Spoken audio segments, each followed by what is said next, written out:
I am 77 years old, and I am sitting in a chair that I hate. It is a recliner, the kind with a lever on the side that lifts you up when your legs can no longer do it alone. My daughter bought it for me 2 Christmases ago without asking. And when I saw it in the living room, I wanted to cry. Not because I was touched, because I understood, in that moment, what she saw when she looked at me. She saw a man who needed a machine to stand up. She saw her father, the man who used to carry her on his shoulders through the county fair. The man who worked 12-hour shifts on a construction site for 23 years without missing a single day, and she thought, he needs help getting out of a chair. That was the moment I knew what my decades of eating had truly cost me. Not the doctor's appointments, not the medications lined up on the kitchen counter like a little pharmaceutical army, not even the 3 hospitalizations. It was that chair. It was my daughter's face when she pointed at it and said carefully, like she was afraid I'd break, "I thought it might make things easier, Dad." I am 77 years old, and I want to tell you something I have never said out loud to anyone. I spent 50 years believing I was fine. I spent 50 years eating whatever I wanted, whenever I wanted, in whatever quantity my appetite demanded, and I told myself I genuinely, completely, without a single doubt told myself that I was one of the lucky ones, that some people had weak bodies and I simply did not, that the rules everyone else had to follow about vegetables and sugar and processed food and portions, those rules were for people who weren't built like me. I was wrong. I was so catastrophically, devastatingly wrong. And my body has spent the last 15 years making sure I understand exactly how wrong I was. This is not a story about someone else. This is my story. And if you are sitting somewhere right now, eating what you want, thinking what I thought, feeling what I felt, invincible, exempt, different, then I am talking directly to you. Because I was you, and I need you to hear what happened to me before it happens to you. If you stayed with me through those first words, if something in what I just said landed somewhere real inside you, I want to ask you something before I go any further. Subscribe to this channel, not because of numbers, not because of anything like that, because what I am about to tell you took me 77 years to learn, and someone you love might need to hear it, and the only way they find it is if you stay connected to this place. Subscribe, and then come back to me, because I am just getting started. I grew up in a house where food was abundance and abundance was love. My mother cooked every meal from scratch, but scratch, in our house, meant lard in the pan, salt by the fistful, white bread with every dinner, a dessert that was not optional but expected. We were not a wealthy family. We were a family that expressed wealth through fullness. You left the table full, or you had insulted the cook. That was the culture I was raised inside of.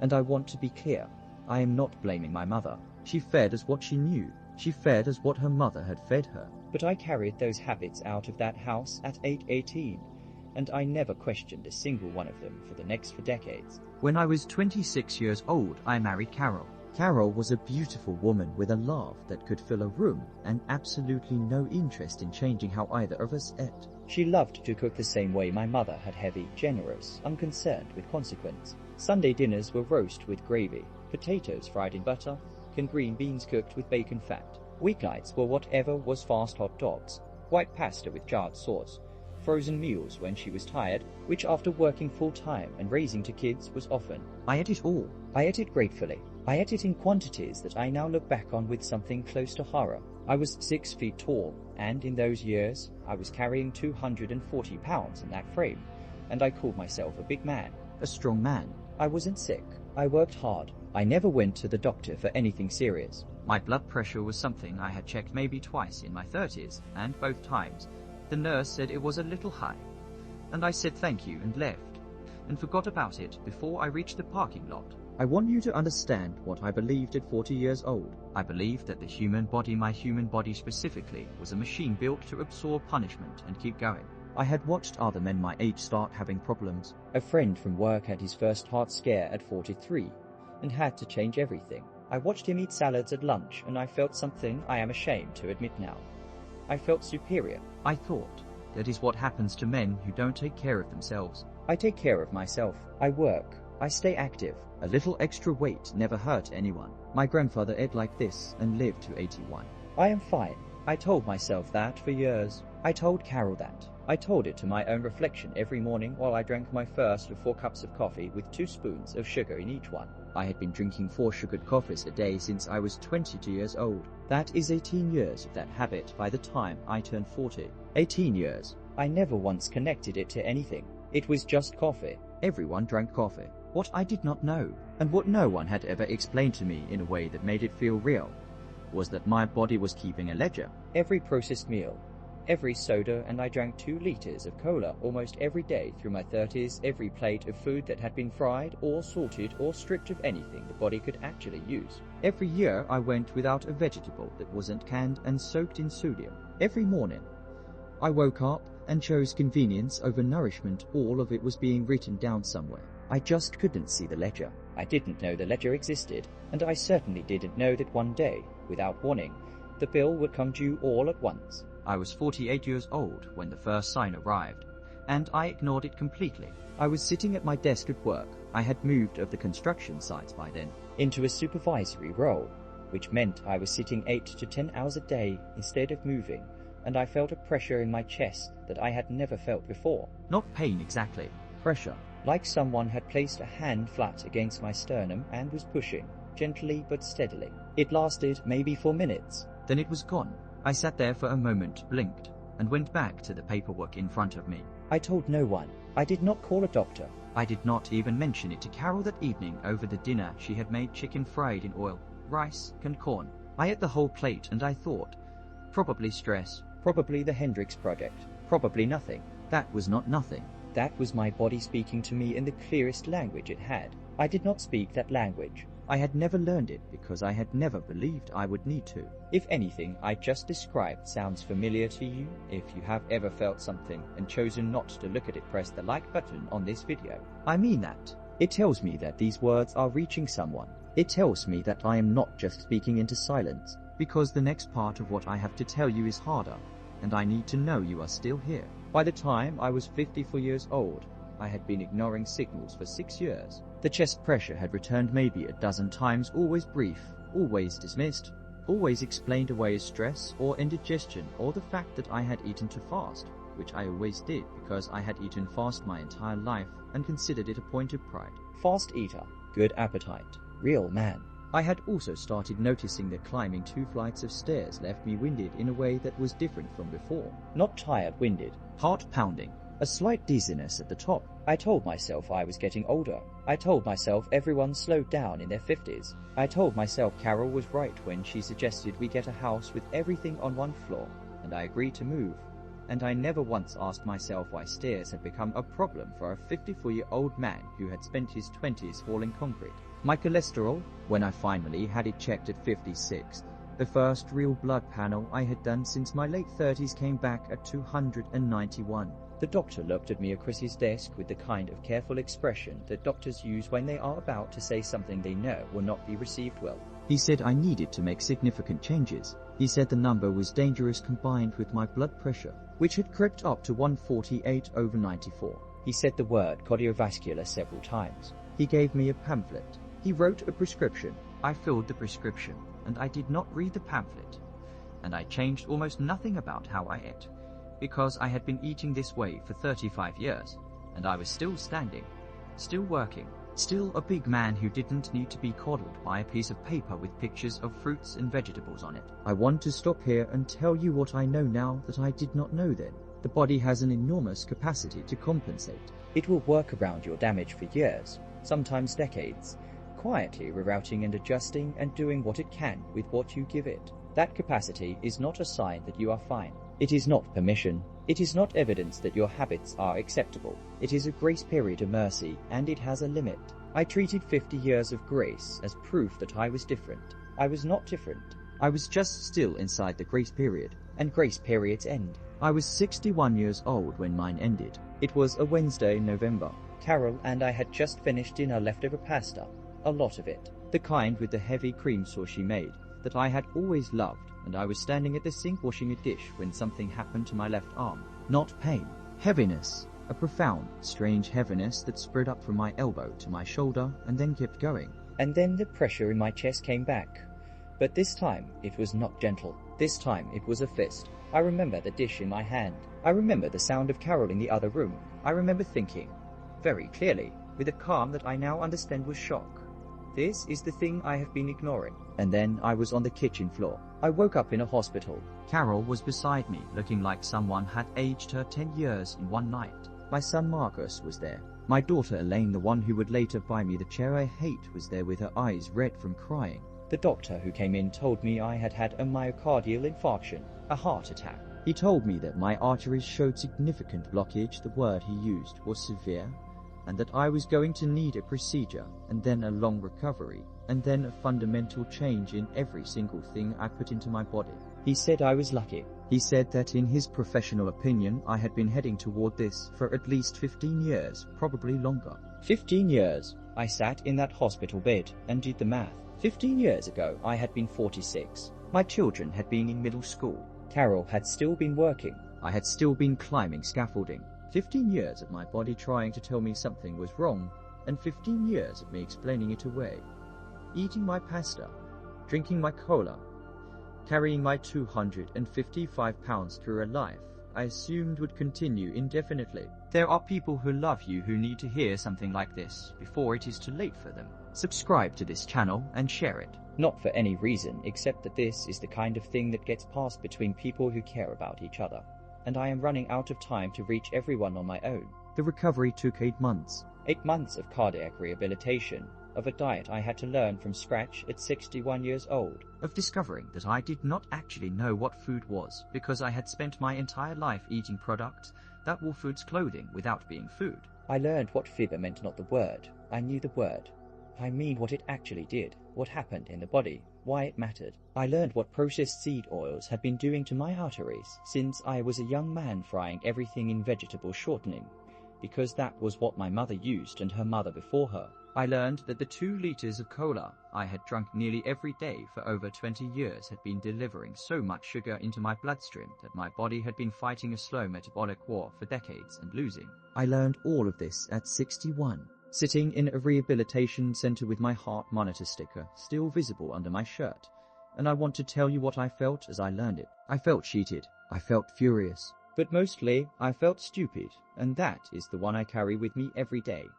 Even now, even at 77.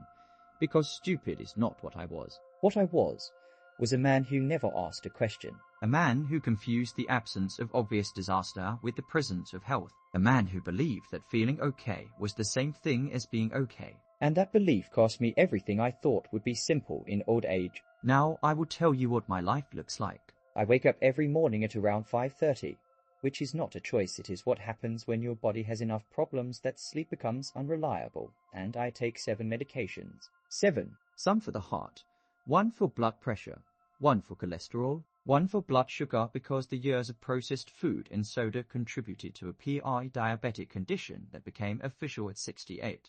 1 for a nerve issue in my feet that the doctors connect to circulation problems I have had for years without knowing. 7 medications. I set them out the night before in a weekly pill organizer, because some mornings the brain fog is significant enough that I do not trust myself to remember which ones I have taken. I am 77 years old, and I need a plastic organizer with the days of the week printed on it to manage my own medicine. I can walk, but not far. 2 blocks on a good day. My knees have been deteriorating since my mid-60s.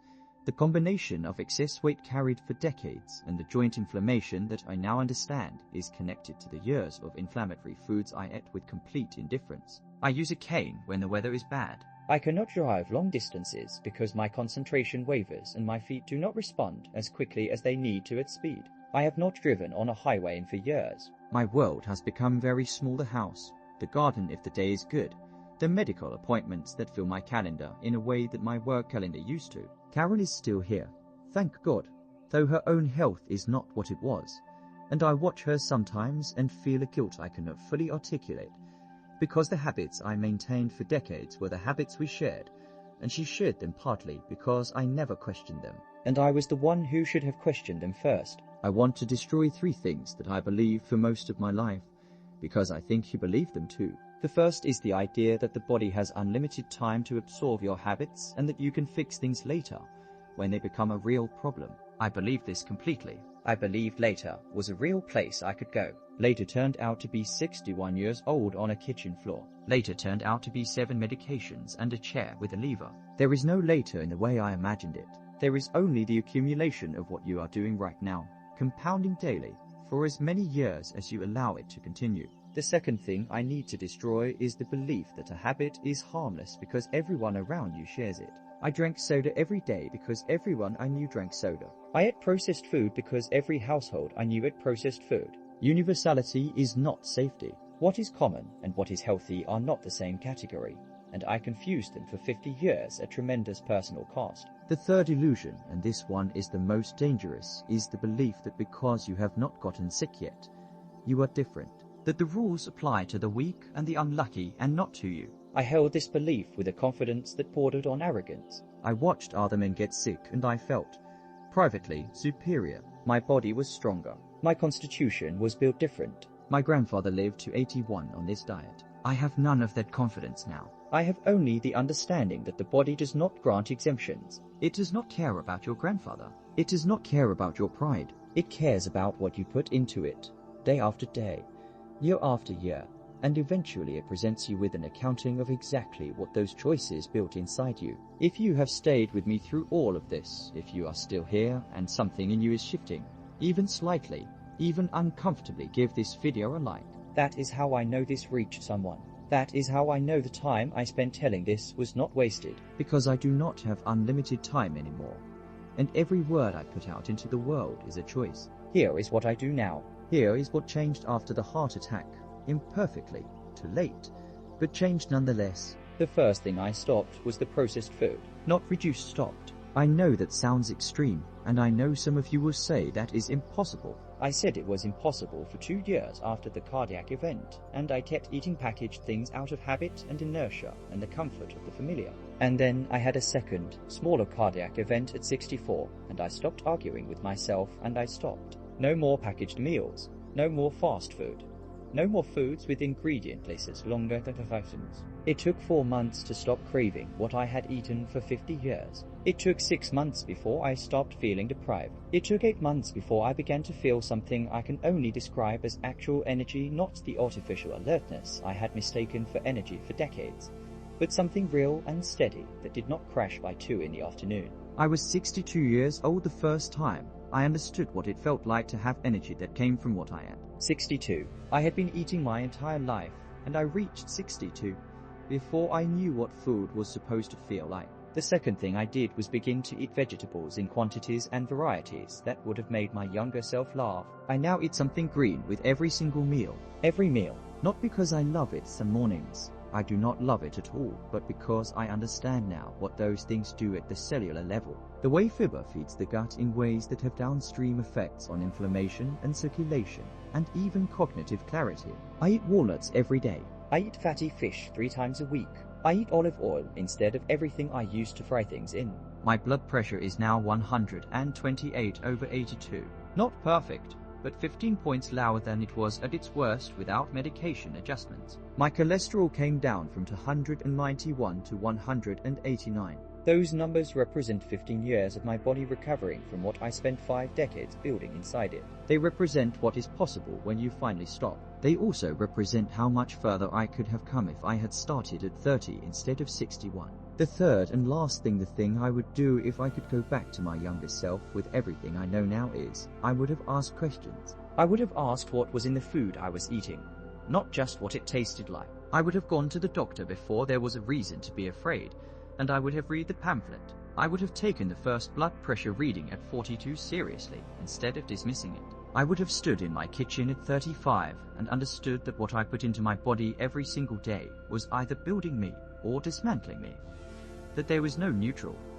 That the absence of immediate consequence was not the same as safety. I would have eaten a vegetable. I would have put down the cola. I would have looked at my children playing in the yard and understood that how I cared for my body was a decision about whether I would be present for them, not just present but mobile, capable, strong. The father who could carry them on his shoulders instead of the grandfather who needs a machine to stand up from his favorite chair. My legs ache today. They ache most days. My hands are stiff every morning for the first 2 hours, which makes the garden slower work than it used to be. But I still go because the movement is the only thing that keeps them functional at all. My memory for certain things, names, dates, sequences has gaps that were not there 10 years ago. And I know that vascular health and cognitive health are connected in ways I was never told and never thought to ask about. I am working on what remains. I am not resigned, but I am honest enough with myself now to say that what remains is significantly less than what could have been preserved. I am tired now. Not tired in the way you are tired after a long day, tired in the way that comes from living in a body that has been working very hard for a very long time against very significant odds. But before I rest, I need you to hear the last thing I have to say. You are not me yet. You are sitting somewhere with a body that still has more options than mine does. More time, more capacity to change course before the ledger is presented. The body you have right now is the body that will either carry you into an old age with dignity or push you into a chair with a lever at the side. That outcome is not fixed. It is being decided right now by what you eat today, by whether you dismiss the small signal or listen to it, by whether you choose the comfort of the familiar or the discomfort of honesty. I chose the familiar for 50 years. I am living gratefully, imperfectly, stubbornly still living in what that choice built. You do not have to build the same thing. You still have time that I did not know I was wasting. Do not waste it the way I did. Please, I am asking you directly, one human being to another. Across whatever distance exists between where I am sitting and where you are, do not wait. Not one more year. Not until things get bad. Now. Start now. I am tired now. Go. Don't wait like I did.